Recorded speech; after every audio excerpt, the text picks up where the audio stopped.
Hi guys, this is O-Level Chemistry, paper 12, June 2019, question 1. The diagram shows four different methods of collecting gases. Okay, method 1 is a downward delivery method. Method 2 is collection in a gas syringe. Method 3 is collecting gas over water. And method 4 is an upward delivery method. Which method is suitable for collecting a gas which has the properties described? Okay, method 1 for the properties of a gas that is less dense than air and soluble in water. So for this property, we need a, an upward delivery method, not a downward delivery method. So this is incorrect.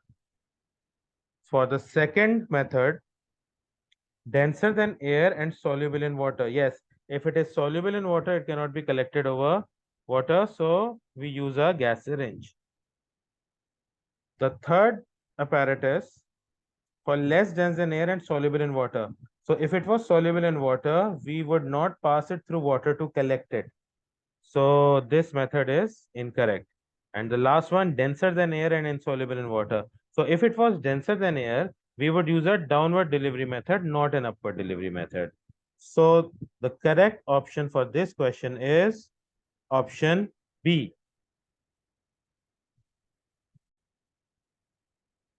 Question 2. After acidification with dilute nitric acid, a colorless solution of X reacts with aqueous silver nitrate to give a white precipitate. So, if it reacting with silver nitrate to give a white precipitate, the white precipitate formed is AgCl. That means our solution X has chloride ions, and whichever cation is present does not show color. So, in option A, we've got calcium iodide. Iodide forms a yellow precipitate with silver nitrate. So, incorrect. Copper chloride. Copper forms a blue solution, not a colorless solution. So, incorrect. Lead iodide. Again, iodide will form a yellow precipitate. So, incorrect. Sodium chloride. Sodium chloride will form a colorless solution and a white precipitate with silver nitrate, making option D the correct option for this question. Question 3. The diagram represents a chromatogram of the colorless acids present in a drink. The chromatogram has been treated with a locating agent. A table of RF values for the possible acids is given. And which acids are present in this drink? So in order to find out which acids are present, first we measure the distance traveled by the sample component. For one, let's call the distance A. For 2, let's call the distance B.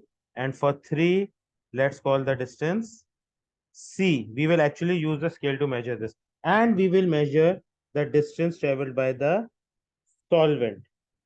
And now, to calculate the RF value for spot 1, we would perform a calculation of A upon Y, the distance traveled by spot 1 upon the distance traveled by the solvent. And this gives us a value of 0.16, which means citric acid is spot 1. For the second spot, we perform the same calculation, but in this case, we have B upon Y. And when we calculate B upon Y, we end up with a value of 0.23, which means we have malic acid present in our mixture, in our drink. Then we perform the same calculation for the third spot. We calculate the RF value for the third spot as C upon Y. And we obtain a value of 0.50, and this shows us that we have succinic acid present. Now in all of these cases, Y was representation of the distance traveled by the solvent. So in our mixture, we've got citric acid, we've got malic acid, and we have got succinic acid. So the only option with all three acids present is option B, making B the correct option for this question.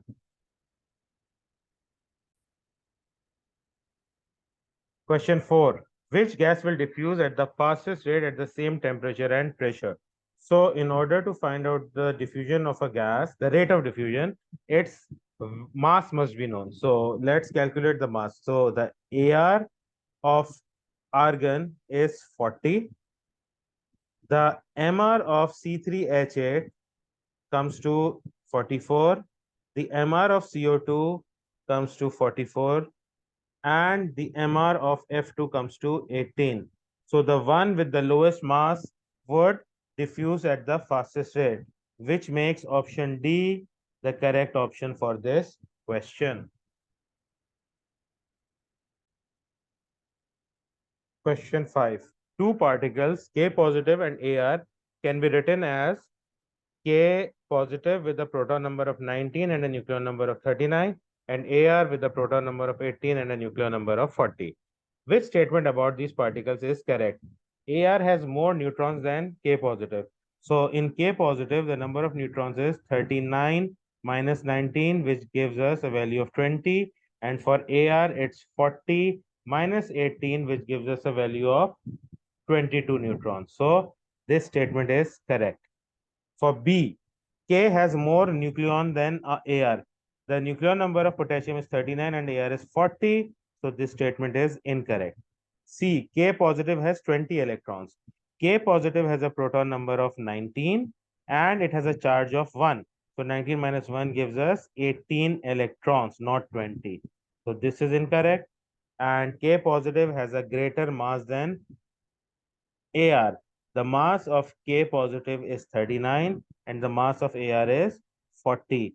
So this statement is also incorrect, making option A the correct option for this question.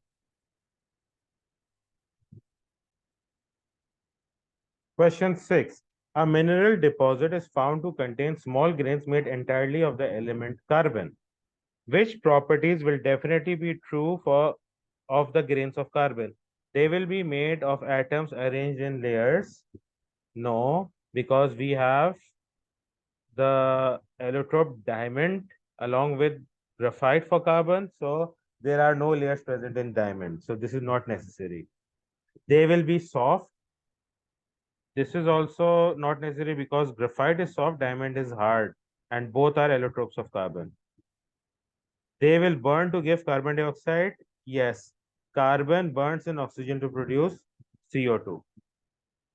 They will conduct electricity. Now, if we have the arrangement similar to graphite, then yes, but if we have an arrangement similar to diamond, then no. So this is not necessary as well. As a result, option C is the correct option for this question. Question 7. Which diagram shows the outer electron arrangement in calcium fluoride? Okay, in A and B, we are looking at sharing of electrons. So options A and B are incorrect. C and D shows ions present. So let's look at option C and D. In option C, calcium has got 8 outermost electrons because its outermost shell is empty by giving away 2 electrons, which are seen in the 2 fluoride ions, the black dot.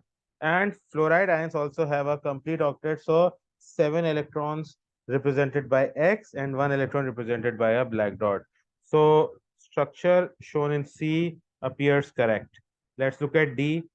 In D, the problem is that in the structure of calcium, first of all, they have written calcium as a 2 negative ion. This is the first mistake. And then they have shown that calcium possess 1 electron from fluorine, which is also incorrect.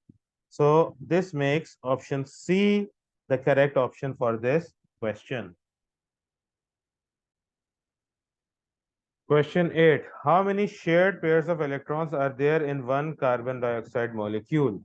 Shared pairs of electrons. So we have carbon in group 4 forming a double bond with one oxygen atom on either side. So we have got electrons from carbon being shared with oxygen. Oxygen belonging to group 6 shares 2 electrons with carbon and it has 4 more electrons left which are not taking part in bond formation. So the question has asked us how many shared pairs of electrons are there in one carbon dioxide molecule? So 4 shared electrons on the left and 4 shared electrons on the right, making a total of 8 shared electrons. And 8 shared electrons is equal to 4 pairs. This makes option B the correct option for this question. Question 9. Two statements about metals are given. Metals contain a lattice of negative ions in a sea of electrons? No, they contain a lattice of positive ions in a sea of electrons. So statement 1 is incorrect. Statement 2. The electrical conductivity of metals is related to the mobility of the electrons in the structure. Yes, metals conduct electricity because the electrons in the metallic lattice are able to move. So statement 2 is correct. So option A says both statements are correct. No. Option B also says both statements are correct. No. Option C says statement 1 is correct. No. Option D says statement 2 is correct and statement 1 is incorrect. Yes. So the correct option for this question is option D.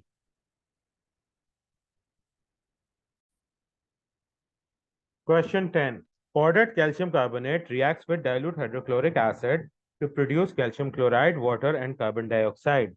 What is the correct ionic equation, including state symbols for this reaction? So, equation in A shows us calcium carbonate solid plus 2HCl aqueous gives CaCl2 aqueous plus H2O liquid plus CO2 gas. There is nothing wrong with this equation. The only problem is they've asked us for the ionic equation, not the complete equation. So A is showing us the complete equation that takes place, the complete equation for the reaction that takes place. So we need the ionic equation. Moving on. B has Ca2 positive aqueous and CO3 2 negative aqueous. Now the problem here is calcium carbonate is not soluble in water. So we do not have calcium and carbonate ions in the aqueous state. In option C, again, we are getting carbonate ions in the aqueous state, which does not happen because calcium chloride, so calcium carbonate is insoluble. In D, we have got calcium carbonate as a solid reacting with H positive ions aqueous. Yes, any acid would react with this. So the anion of the acid is a spectator ion. So far this is correct. This produces Ca2 positive. Yes, because whatever the anion would be the anion in the salt as well.